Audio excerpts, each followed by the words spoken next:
મહેરબાન કલેક્ટર સાહેબ પંચમહાલને ચૂંટણી આયોગ જે 27/2/2024ના રોજ જે જાહેરનામું બહાર પાડ્યું છે એમાં પંચમહાલ જિલ્લાની જિલ્લા પંચાયતની સીટો અને શહેરા, મોરવા, હડપ અને ગોધરાની જે તાલુકા પંચાયતની સીટોનું સીમાંકન સાથેની વહેંચણીનું જે જાહેરનામું બહાર પડ્યું છે એમાં અમે જે જાહેરનામું હતો એનો અભ્યાસ કરતો અમને એવું લાગ્યું કે પંચમહાલ જિલ્લાની જે અમારી બક્ષીપંચની અનામત સીટ 27 જે મળવી જોઈએ એ 10 સીટોની જગ્યાએ જે 8 સીટો મળી છે એમાં 2 સીટોનો પણ ઘટાડો છે.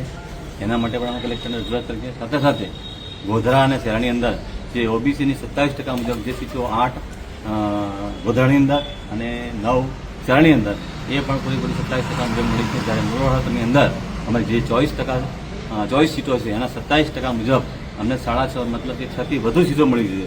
એની જગ્યાએ માત્ર 2 સીટો આપી 4 સીટોનો અન્યાય કરવામાં આવ્યો છે. સાથે સાથે અમારી મોરવાડની વસ્તી આજે અમારી બક્ષીપંચની ચોખ્ખી વસ્તી 1,11,000ની સમથિંગ છે. જ્યારે આદિવાસી સમુદાયની વસ્તી 70,000ની વસ્તી છે. આ 70,000ની વસ્તી સામે 37થી 38% જેટલી સીટો એ આદિવાસી સમુદાયને આપી છે.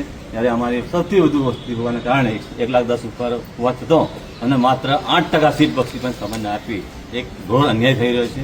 સાથે સાથે અમારામાં જે જનરલ સમાજ મોટાભાગે 2%થી વધારે છે નહીં, છતાં એ 11 સીટો સામાન્ય કરવામાં આવે છે. ત્યારે અમારા બક્ષીપંચ સમાજની ગઈકાલે જે સંમેલન મળ્યું એમાં તમામ અમારા આગેવાનો આખા તાલુકાના ઉપસ્થિત રહ્યા અને એમનો એક જ અવાજ હતો કે વારંવાર આ બક્ષીપંચ સમાજને અન્યાય થઈ રહ્યો છે.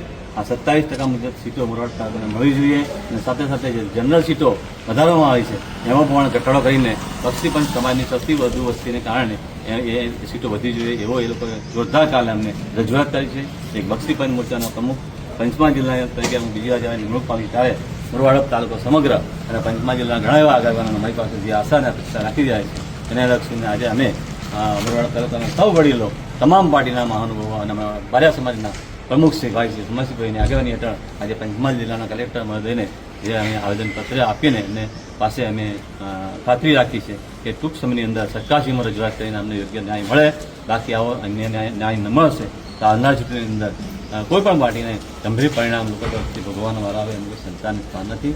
અમે ભારતીય જનતા પાર્ટીની પડકે પણ છીએ, પરંતુ અવારનવાર આવા અન્યાય થતા રહે અને જાણી બુજીને અવારનવાર પૂરેપૂરી 90%, 95% વસ્તી હોય એમાં અનામત 1 વારની 2 વારની 3 વાળા એસટી અનામત આપતી હોય ત્યારે અમારો સમાજ ખરેખર જે પાયામાંથી આગળ આવવો જોઈએ, રાજકારણમાં એકકો શીખવો જોઈએ એ આજે અમારા પછીની પેઢીની અંદર કોઈ એવો કોઈ આગેવાન અમને છેલ્લા 20 વર્ષથી નીચા લેવલ દેખાતો નથી.